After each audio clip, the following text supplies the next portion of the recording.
नमस्कार दोस्तों, मैं सोनम जैन और आप सभी देख रहे हैं एस जे सोनम चैनल पर आप सभी का स्वागत है। दोस्तों, आज की कहानी है बहू ये घर तुम्हारा भी है।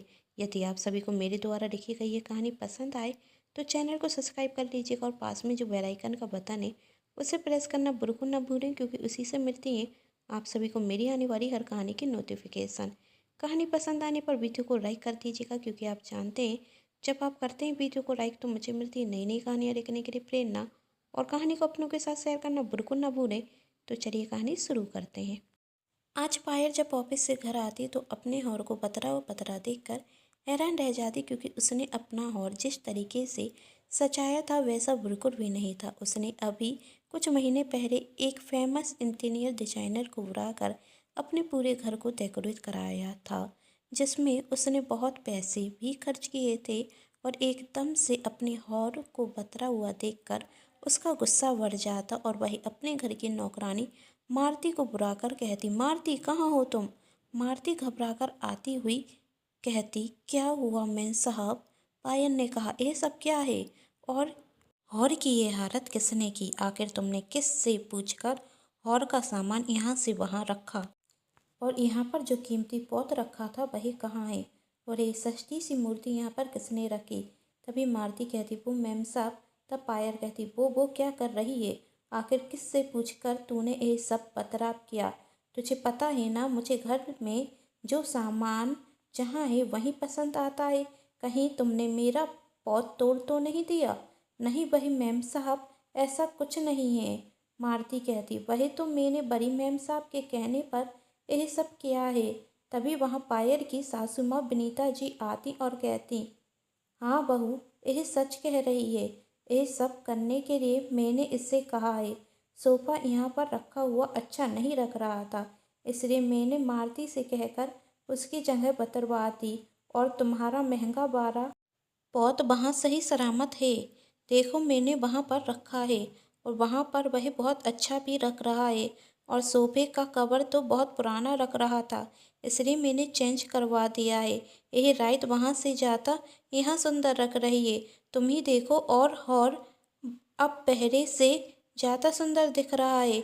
तब पायल ने कहा, मम्मी जी, आपको पता भी है मैंने इस हॉल को डेकोरेट कराने में लाखों रुपए खर्च किए हैं और आपने एक दिन में सारे बर्बाद कर दिए हैं। आखिर आपने किससे पूछकर यह सब किया है? कुछ दिनों के लिए आई हैं तो शांति से रह नहीं सकते। और हाँ, इस घर में आप अपनी मनमानी मत चलाइए। यह घर मेरा है और मुझे मेरा घर अपने हिसाब से रखना पसंद है, इसलिए प्लीज़ आगे से ऐसा मत कीजिएगा। और अपनी नौकरानी मारती से कहती, तुझे पैसे मैं देती हूँ या मम्मी जी? यदि आज के बाद ऐसा किया ना तो तेरी तनख्वाह में से पैसे काट लूँगी। और अपनी सासू माँ द्वारा लाई गई गुड़िया की मूर्ति को उठाकर फेंकते हुए कहती, यहाँ वही महंगा बारह पौत रख और यह सब कूड़ा फेंक यहाँ से। और अपनी नौकरानी से कहती, कल तक मुझे मेरा हौर वैसा ही चाहिए जैसा था, वरना तेरी नौकरी तो गई। और आज के बाद तूने किसी के कहने पर कुछ भी किया ना तो मुझसे बुरा कोई नहीं होगा। ना जाने लोगों को क्या आदत है दूसरों के घरों में दखलंदाजी करने की। बड़बड़ाते हुए पायल अपने कमरे में चली जाती और विनीता जी मन में सोचती, दूसरों का घर, मैं तो इसे अपना घर सोचकर आई थी। और तब मालती विनीता जी से कहती है, मैम साहब, मैंने आपसे कहा था ना कुछ चेंज मत कराइए। मैं जानती हूँ पायल मैम साहब का गुस्सा बहुत ज़्यादा है और आपने तो पूरा चेंजमेंट करा दिया। अब मुझे दोबारा से मेहनत करनी होगी। जहाँ का तहाँ सामान लगाने में आप तो बहुत कह रही थी मेरे बेटे बहू को मेरे द्वारा सजाया गया हॉल बहुत पसंद आएगा, लेकिन ऐसा कुछ भी नहीं हुआ। मेरी मूर्ति की आपकी बातों में आ गई, मेरा तो बैठे बिठाए काम बढ़ गया, कहकर मारती अपना काम करने लग जाती। और विनीता जी शांति से अपने कमरे में चली जाती और वहीं सोफे पर जाती और गहरी सोच में डूब जाती। सोच रही थी, जब वही गांव में अपने घर पर थी तो अपने घर को अपने तरीके से सजाती थी। घर में हर एक वस्तु महंगी से महंगी लाती थी, जिसे सब देखकर उनकी बहुत तारीफ कर रहे। हर महीने वही अपने घर को चेंज करती रहती थी और महंगा से महंगा सामान खरीद कर अपने घर की शोभा बढ़ाती थी। और जब वह कुछ नया खरीद कर लाती तो गांव की औरतें आकर उनकी बहुत तारीफ भी किया करती थी। कभी घर को सजाने के लिए गुलदस्ते लाती तो कभी कोई स्टैचू, कभी सोफे के कवर पतरती, कुछ ना कुछ सामान लाती और लोगों द्वारा अपनी तारीफ सुनकर वह बहुत खुश होती हैं। लेकिन एक दिन जब विनीता जी के बड़े बेटे रवि की शादी राखी से हो जाती तो वह कुछ दिनों के लिए अपने मायके जाकर रहती और जब वह लौट कर घर आती तो देखती कि उनकी बड़ी बहू राखी ने पूरे घर को बतर दिया है। राखी को घर सजाने का सामान बनाना बहुत पसंद था, इसलिए घर के काम करने के बाद वह कुछ ना कुछ बनाती रहती। यदि कोई बोतल पुरानी हो जाती तो उसका पॉट बना देती, बेकार पड़ी हुई चूड़ियों से कोई शोकेस बना देती, ऊन की गुड़िया बनाती और उन्हें सजाती। और उन्हीं सब सामान से उसने घर को सजाया हुआ था। लेकिन विनीता जी को ये बिल्कुल भी पसंद नहीं आता और वह राखी से कहती, राखी मैंने तुमसे पहले भी मना किया है और आज फिर कह रही हूँ कि मुझे बिल्कुल भी पसंद नहीं कि तुम इन बेकार के सामानों से घर को सजाओ। मैं अपने घर में एक से एक महंगी वस्तु लाकर रखना पसंद करती हूँ और तुम क्या कभी किसी बोतल को, कभी किसी चूड़ी से कुछ भी फालतू का बनाकर घर में रख देती हो। इससे मेरे घर की शोभा कम होती है। मैं जब भी कोई महंगा सामान लाकर लाती हूँ तो लोग मेरी तारीफ करते हैं, लेकिन यदि किसी को पता चला कि तुम्हें यह सब बेकार पड़े सामान से बनाती हो तो मेरी क्या इज्जत रहेगी। यदि तुम्हें घर सजाना पसंद है तो तुम बाहर से ही महंगा महंगा सामान लाया करो, लेकिन फालतू के सामान बनाकर घर की शोभा कम मत किया करो। मुझे मेरे घर में ये सब पसंद नहीं है। और उस दिन से राखी ने कभी भी विनीता जी से पूछे बिना घर का कोई भी सामान यहाँ से वहाँ नहीं किया। और आज विनीता जी को इस बात का एहसास हो रहा था कि उस दिन वही कितनी गलत थी।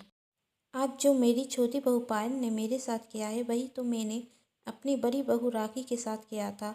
मैं भी तो उससे यही कहती थी कि मुझे मेरे घर में यही बिल्कुल भी पसंद नहीं, और आज मेरी छोटी बहू पायल ने भी तो मुझसे यही कहा है। उसे अपना घर अपने तरीके से ही सजाना पसंद है। मैंने अपनी बड़ी बहू से ना जाने क्या कुछ नहीं कहा होगा, लेकिन आज तक उसने मुझसे ऊंची आवाज़ में बात तक नहीं की। फिर भी मैं उससे हर वक्त यही कहती थी कि मेरी छोटी बहू पायल कितनी होशियार है, पढ़ी लिखी है, नौकरी करती है, इसलिए तो दोनों ने मिलकर एक बड़ा सा घर ले लिया है। यही ताना तो मैं हर दिन राखी को देती थी। सोचते हुए विनीता जी की आंख लग जाती और दूसरे दिन वह अपना सामान पैक कर कर वहाँ से गांव के लिए निकलती। विनीता जी जैसे ही अपना सामान लेकर हॉल में जाती तो रोहित रोकते हुए कहता, आप कहाँ जा रही हैं माँ? विनीता जी ने कहा, बेटा मैंने तुम्हारे घर में बहुत रुक लिया, अब इस घर में और नहीं रुका जाता, क्योंकि मैं तो इस घर में यह सोच कर आई थी कि यह मेरा घर है। मुझे यह लग रहा था कि मैं अपने घर में आई हूँ, लेकिन कर बहू ने यह एहसास करा दिया कि यह घर मेरा नहीं है, इसलिए मैं यहाँ से गांव जा रही हूँ, उस घर में रहने के लिए जहाँ पर मेरी बहू मेरा इंतजार कर रही होगी। तब रोहित ने कहा, माँ पायल की बातों का बुरा मत मानिए।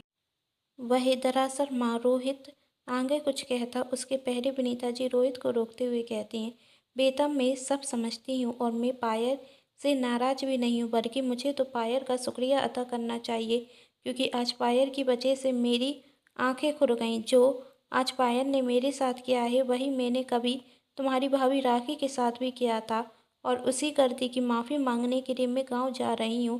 कहकर विनीता जी गाँव चली जाती और पायल मुंह फुलाए डाइनिंग टेबल पर बैठी हुई थी। उसने एक भी बार विनीता जी को रुकने के लिए नहीं कहा और मन में सोचती, अच्छा रहा इनसे पीछा तो छूटा। और विनीता जी जब गांव में अपने घर जाती तो उनकी नज़र उस पेंटिंग पर पड़ती जो रेखा ने अपने हाथों से बनाई हुई थी। विनीता जी उस पेंटिंग की तरफ जाती तो रेखा अपने मन में सोचती, मम्मी जी ने मना किया है कि उन्हें बिल्कुल भी पसंद नहीं कि मैं ये सब करूं। अब मम्मी जी गुस्सा होंगी। और वह घबराती हुए कहती, मम्मी जी मैं पेंटिंग उतार देती हूँ। तब विनीता जी ने रेखा से कहा, इसकी कोई ज़रूरत नहीं है बहू, मैं तो देख रही हूँ कि तुम्हारे हाथों में क्या जादू है। तुम बेकार से बेकार वस्तु को कैसे नया बना देती हो। आज तक मैंने तुम्हारे इस हुनर को देखा ही नहीं। पेंटिंग बहुत अच्छी बनी हुई है, तुम्हें इसे उतारने की कोई ज़रूरत नहीं, और यह घर तुम्हारा भी है। तुम जैसे चाहो अपने घर को सजा सकती हो। यह सुनकर राखी के चेहरे पर मुस्कान आ जाती है और विनीता जी कहती हैं, बहू आज तक मैंने तुम्हारे हुनर को पहचाना ही नहीं। हमेशा यह कहती रही कि मेरी छोटी बहू पढ़ी लिखी है, नौकरी करती, लेकिन मैंने कभी यह नहीं जाना कि मेरी बड़ी बहू तो बेकार पड़ी हुई वस्तु को भी एक नया रूप दे देती है, जो हर कोई नहीं कर सकता। कहानी कैसी लगी नीचे कमेंट बॉक्स में ज़रूर बताएं। कहानी पसंद आने पर अपनों के साथ शेयर जरूर कर दीजिएगा, जिससे कहानी ज़्यादा से ज़्यादा लोगों तक पहुंच सके। वीडियो को लाइक करना बिल्कुल ना भूलें और चैनल को तो अभी तक आप सभी ने सब्सक्राइब कर लिया है ना। Thanks for watching.